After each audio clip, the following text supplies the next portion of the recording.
PM Modi ने अपने संसदीय क्षेत्र वाराणसी का दौरा किया। पीएम ने 6 लेन सड़क का लोकार्पण किया। देव दिवाली उत्सव भी शामिल उसमें हुए। किसानों पर बोले कृषि कानून को लेकर भ्रम।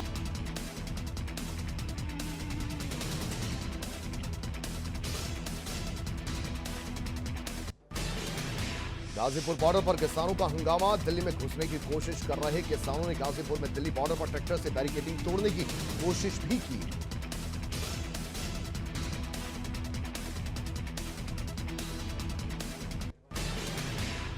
राहुल का पीएम मोदी पर हमला, कहा हम सब पर किसानों का कर्ज, अहंकार की कुर्सी से उतरकर सोचिए।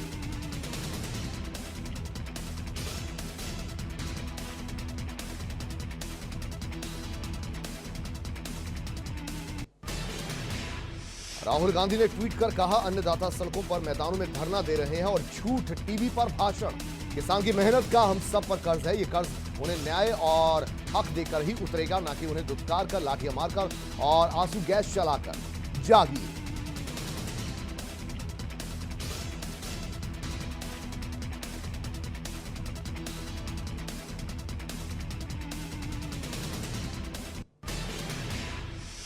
शहला रशीद के पिता ने बेटी से बताया खुद की जान को खतरा। अब्दुल राशिद ने अपनी बेटी शहला को ही देश विरोधी बताते हुए कहा कि वो एंटी नेशनल गतिविधियों में शामिल है।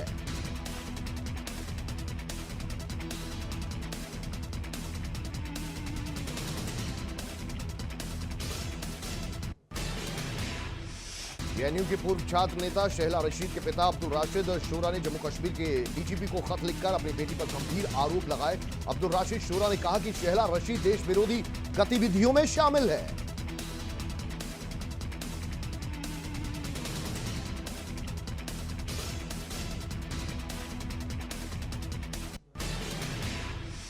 जेएनयू की छात्र नेता रही शहला रशीद और उनके पिता अब्दुल राशिद शोरा के बीच आरोप प्रत्यारोप का सिलसिला जारी है। अब्दुल राशिद शोरा का कहना है कि शहला के बैंक खातों की जांच होनी चाहिए और फंडिंग की जानकारी सभी को मिलनी चाहिए।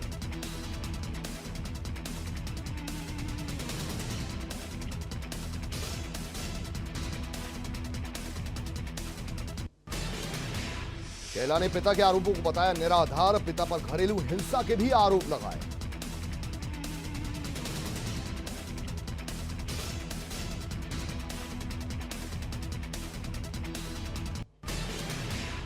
पश्चिम बंगाल में अगले साल होने वाले विधानसभा चुनाव से पहले राजनीतिक दलों ने कसी कमर। ममता सरकार ने चुनावी वर्ष से ठीक पहले एक बड़ी योजना द्वारे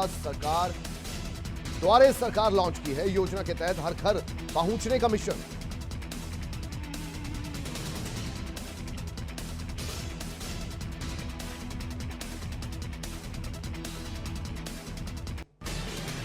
मुसलमान को पार्टी का टिकट न देने के बीजेपी नेता के बयान पर भड़के ओवैसी। बयान को बताया शर्मनाक। उन्होंने ट्वीट कर कहा कि यह शर्मनाक है लेकिन आश्चर्य की बात नहीं है। हिंदुत्व का मानना है कि केवल एक समुदाय के पास राजनीतिक शक्ति का अधिकार है और अन्य सभी अधीन है।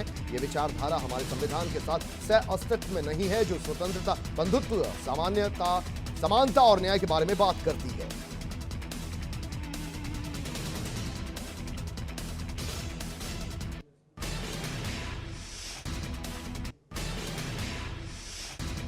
देश के सामाजिक कार्यकर्ता रहे बाबा आमटे की पोती और सामाजिक कार्यकर्ता डॉक्टर शीतल आमटे ग्राजगी ने की सुसाइड से कुछ दिन पहले ही शीतला ने परिवार और संस्थान पर गंभीर आरोप भी लगाए थे।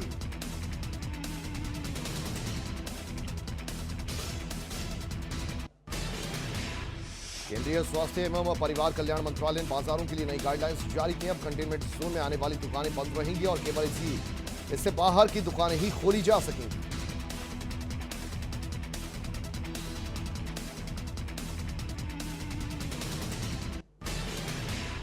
देश की राजधानी दिल्ली में कोरोना वायरस के मामले बढ़ते जा रहे हैं। दिल्ली में हर दिन इस महामारी से 100 से ज्यादा लोगों की मौत हो रही है, जिसके चलते केजरीवाल सरकार ने कोरोना की आरटी-पीसीआर जांच की कीमत 2400 रुपए से घटाकर 800 रुपए कर दी है।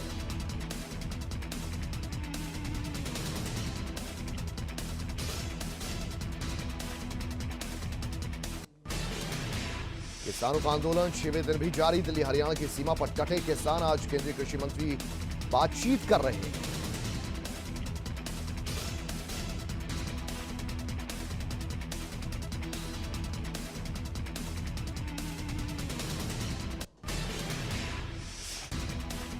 स्नातक विधान परिषद के लिए वोटिंग जारी। 11 सीटों के लिए होगी वोटिंग। 199 उम्मीदवार चुनावी मैदान में। बीजेपी और सपा में कड़ी टक्कर।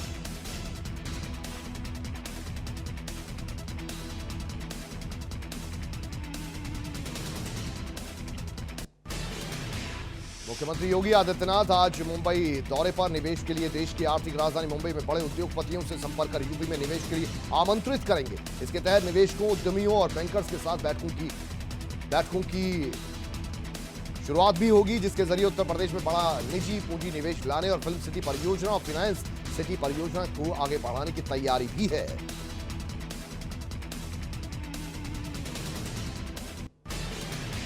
उन्नाव में सांसद साक्षी महाराज ने कांग्रेस पर बोला हमला। साक्षी महाराज ने कहा कांग्रेस मामले को हवा दे रही है। सरकार किसानों से बात करने को तैयार है। किसानों को सीधे योजनाओं का लाभ मिल रहा है। बिचौलियों के हाथ अब कुछ नहीं लगता है।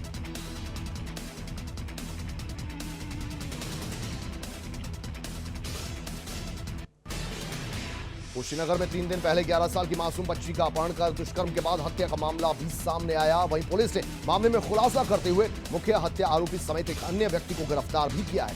घटना में प्रयुक्त चाकू भी पुलिस ने बरामद कर लिया। गिरफ्तार मुख्य आरोपी पर 15,000 रुपयों का इनाम घोषित था।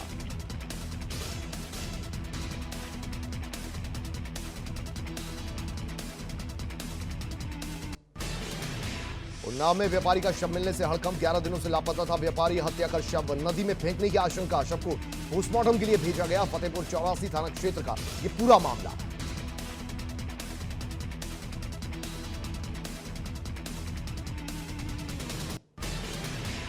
कानपुर में लाहौर पुलिस की नाक के नीचे लाखों रुपयों के स्टांप की चोरी। बीती रात मुकेश स्टांप विक्रेता के बस्ते पर चोरों ने बोला धावा। साथ ही चोरों ने स्टांप विक्रेता की दीवार पर लिखकर फुर्र हो गए। एक के बाद एक चोरी की वारदातों से लाहौर पुलिस के लिए नई नई मुसीबतें खड़ी होती जा रही हैं।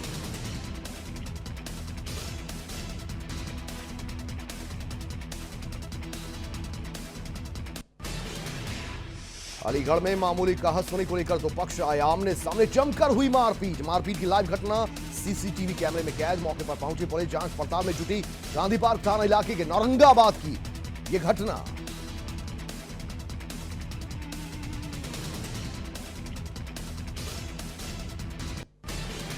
बलरामपुर में अज्ञात महिला का शव मिलने से हड़कंप। गांव के बाहर पड़ा मिला अज्ञात महिला का शव।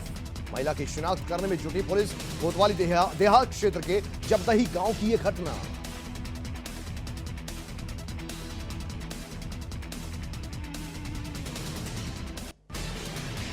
कन्नौज में फर्जी वोटिंग को लेकर आपस में भिड़े सपा और बीजेपी के समर्थक। जमकर हुई झड़प। पुलिस ने दोनों पक्षों के लोगों को अलग किया। स्थिति तनावपूर्ण थी। मौके पर अधिकारी तैनात थे।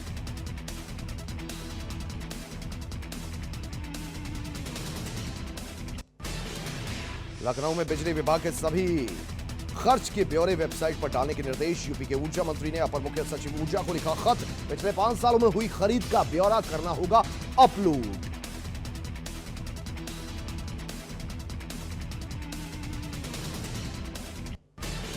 आगरा में विधान परिषद स्नातक और खंड शिक्षक सीट का चुनाव हो रहा है। इसके लिए आगरा में शिक्षक के लिए 28 मतदान केंद्र बनाए गए। स्नातक सीट के लिए 56 मतदान केंद्र बनाए गए और बूथ पर कोरोना हेल्प डेस्क बनाया गया है, जहां मास्क और सैनिटाइजर रखा गया है। आगरा में शिक्षक के लिए 7,920 मतदाता हैं और स्नातक सीट के लिए 30,807 मतदाता आज अपने मताधिकार का प्रयोग कर रहे हैं।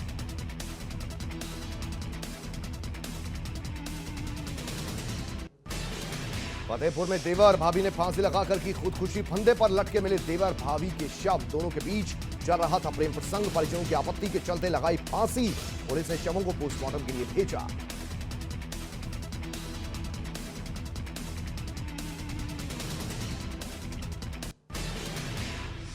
फर्रुखाबाद में विधान परिषद चुनाव में भिड़े सपा और बीजेपी समर्थक। मतदान केंद्र पर पुलिस के सामने कार्यकर्ताओं में हुई हाथापाई। इंस्पेक्टर ने मारपीट करने वालों को अलग अलग किया। फर्जी मतदान को लेकर बीजेपी सपा समर्थकों में मारपीट।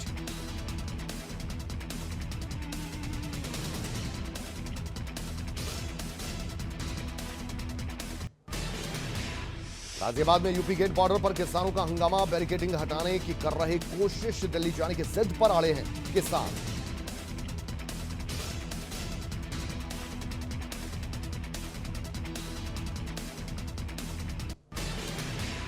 पीलीभीत में 13 साल की मंदबुद्धि मासूम से बलात्कार, रेप के बाद आरोपी फरार हुआ। पुलिस ने पॉक्सो एक्ट में दर्ज किया है मुकदमा।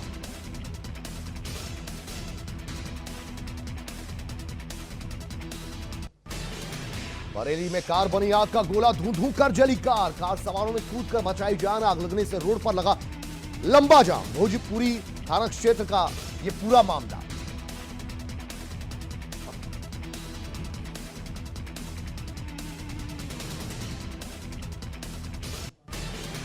सहारनपुर में तीमारदार ने अस्पताल में जमकर काटा हंगामा। इमरजेंसी में तैनात स्टाफ के साथ की मारपीट। तीमारदार ने अस्पताल में भी तोड़फोड़ कर डाली। परिजनों का आरोप, मरीज का इलाज सही से नहीं किया गया। सूचना पर पहुंची पुलिस ने मामले को शांत करवाया।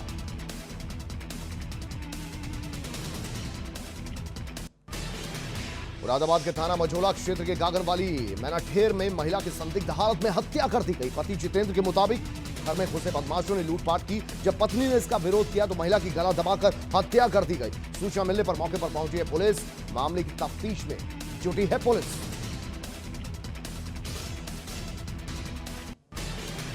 सिद्धार्थनगर जिले में संगठन निर्माण के अंतर्गत कांग्रेस पार्टी के प्रदेश अध्यक्ष अजय कुमार लल्लू पहुंचे और इस मौके पर उन्होंने जनता से सीधे बातचीत की। साथ ही लोगों के बीच पहुंच कांग्रेस की नीतियों का बखान भी किया। कांग्रेस पार्टी में ब्लॉक से गांव तक संगठन मजबूत करने का कार्यकर्ताओं को आह्वान भी किया गया।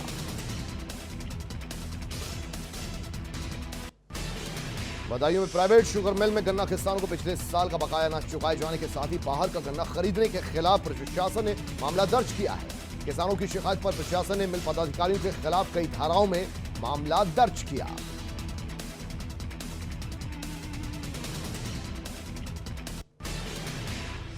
आजमगढ़ के निजामाबाद थाना क्षेत्र के अहमदाबाद गांव में बीती रात शादी के जश्न में हर्ष फायरिंग हो गई। इस दौरान एक युवक गोली लगने से गंभीर रूप से घायल हो गया। गोली लगने के बाद हड़कंप भी मच गया। आनंद फानन में घायल को निजी अस्पताल में भर्ती करवाया गया। सूचना के बाद यहां पुलिस भी पहुंची। अपनी तरफ से अज्ञात के खिलाफ 307 में मुकदमा दर्ज कर लिया गया और मामले की जांच में फिलहाल जुटी है पुलिस।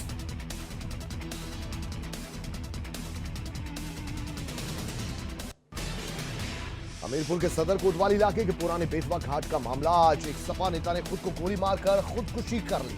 समाजवादी पार्टी के यूथ जनसभा के जिला अध्यक्ष संजय विश्वकर्मा ने अपनी लाइसेंसी राइफल से खुद को गोली मारकर आत्महत्या कर ली, जिसके बाद इलाके में सनसनी फैल कर रह गई। तो मृतक के घर में कोहराम मच गया। मृतक संजय विश्वकर्मा की पत्नी के अनुसार संजय मानसिक तनाव में था।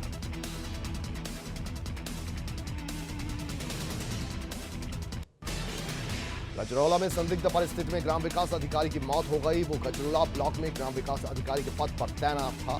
दरअसल रविवार की रात अचानक उसकी हालत बिगड़ गई। आनंद फानन में उन्हें निजी अस्पताल में भर्ती किया गया। डॉक्टरों ने उनकी गंभीर हालत को देखते हुए मुरादाबाद रेफर कर दिया, जहां उनका इलाज जारी था, लेकिन इलाज के दौरान उनकी मौत हो गई।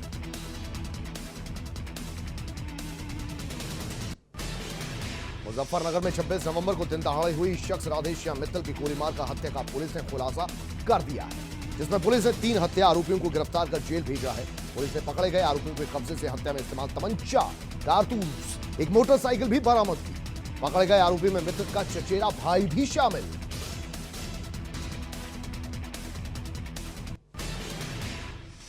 उत्तरकाशी में इन दिनों जमकर हो रही बर्फबारी। लोगों का आरोप, शीतकालीन पर्यटन को बढ़ावा नहीं मिल पा रहा। पर्यटन को बढ़ावा देने के लिए उठाए जाएं उचित कदम।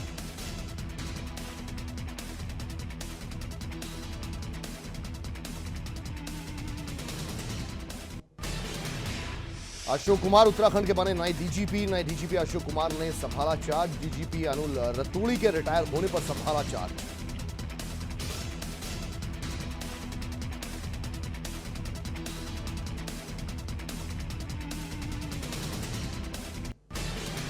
एनएसयूआई ने उच्च शिक्षा मंत्री धन सिंह रावत के आवास का किया घेराव। पुलिस ने प्रदर्शनकारियों को आवास से पहले रोका। एनएसयूआई कार्यकर्ता ने सरकार के खिलाफ की नारेबाजी, मांगे नहीं मानने पर उग्र आंदोलन की दी चेतावनी।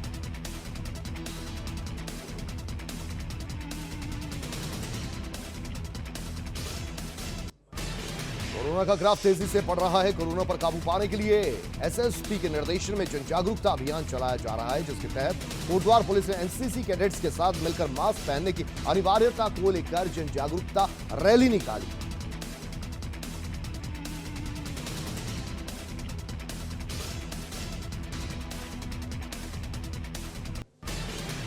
एनएसयूआई ने उच्च शिक्षा मंत्री धन सिंह रावत के आवास का किया घेराव। यमुना कॉलोनी स्थित आवास का घेराव करने पहुंचे एनएसयूआई कार्यकर्ता प्रदर्शनकारियों को आवास से पहले सुरक्षा बैरिकेडिंग लगाकर पुलिस ने रोका। नाराज प्रदर्शनकारियों ने सड़क पर बैठकर सरकार के खिलाफ की नारेबाजी।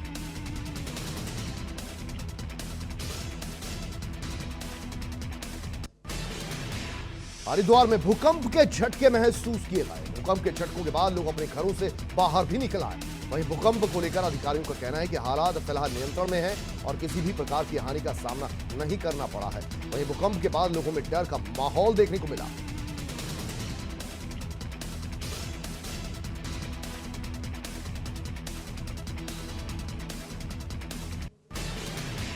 राजधानी देहरादून के तहसील चौक पर टप्पेबाजी की घटना में पुलिस ने 2 आरोपियों को गिरफ्तार किया, जिनके पास से पुलिस ने लूट की रकम बरामद की है। घटना को अंजाम देने वाले आरोपी ने बताया कि वो ड्रग एडिक्ट है और ऐसे में उसे पैसों की जरूरत पड़ती है। इससे पहले भी आरोपियों ने एक घटना को इसी तरीके से अंजाम दिया था। वहीं पुलिस ने बताया कि तहसील चौक में अपराधियों के द्वारा 22,000 रुपयों की टप्पेबाजी की गई थी, जिनसे फिलहाल 11,000 रुपए बरामद कर लिए गए हैं। वहीं डीआईजी अरुण मोहन जोशी ने बताया कि इस मामले को देखते हुए आरोपियों का पॉलीग्राफ टेस्ट कराया जाएगा।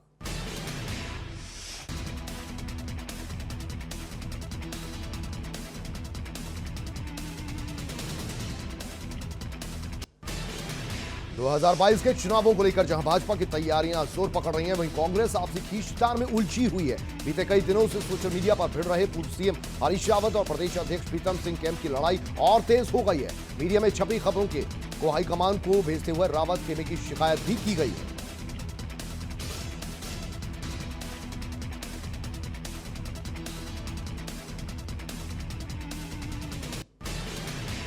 ऋषिकेश में महाकुंभ को लेकर तैयारियां तेज हो गई हैं। कुंभ को लेकर मेला प्रशासन एक्शन में नजर आ रहा है। उप मेला अधिकारी ने तीर्थ क्षेत्र ऋषिकेश का निरीक्षण किया और इस दौरान पार्किंग और अधिकारियों को कैंप को लेकर स्थानों को चिन्हित किया गया। साथ ही विभागीय अधिकारियों को सभी व्यवस्थाएं पूरी करने के निर्देश भी जारी किए गए।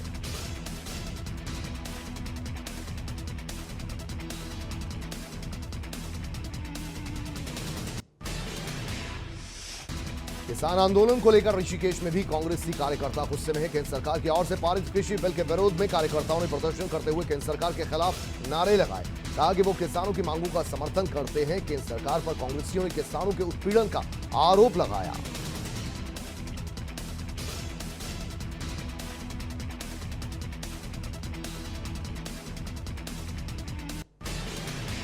कोरोना के बढ़ते मामलों को देखते हुए देहरादून में साप्ताहिक बंदी के आदेश तो जारी कर दिए गए, लेकिन स्पष्ट आदेश जारी न होने के चलते शराब की दुकानें पूरी तरह से खुली रहीं, जिसे देखकर अंदाजा लगाया जा सकता है कि अधिकारी कितनी गंभीरता के साथ ऐसे आदेशों को पारित कर रहे हैं। दरअसल जरूरी वस्तुओं को लेकर स्पष्ट आदेश जारी किए गए थे, जिसमें दवाओं की दुकानें और पेट्रोल पंप तक खोले जाने के स्पष्ट आदेश दिए गए थे, लेकिन शराब की दुकानों को लेकर कोई स्पष्ट आदेश पारित नहीं किया गया।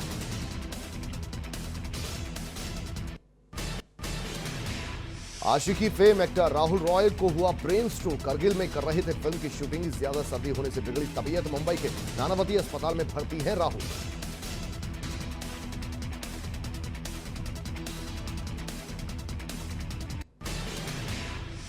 प्री वेडिंग शूट से शुरू हुआ आदित्य नारायण और श्वेता अग्रवाल की शादी का जश्न। सोशल मीडिया पर वायरल हुई तस्वीरें। आज लेंगे श्वेता संग 7 फेरे।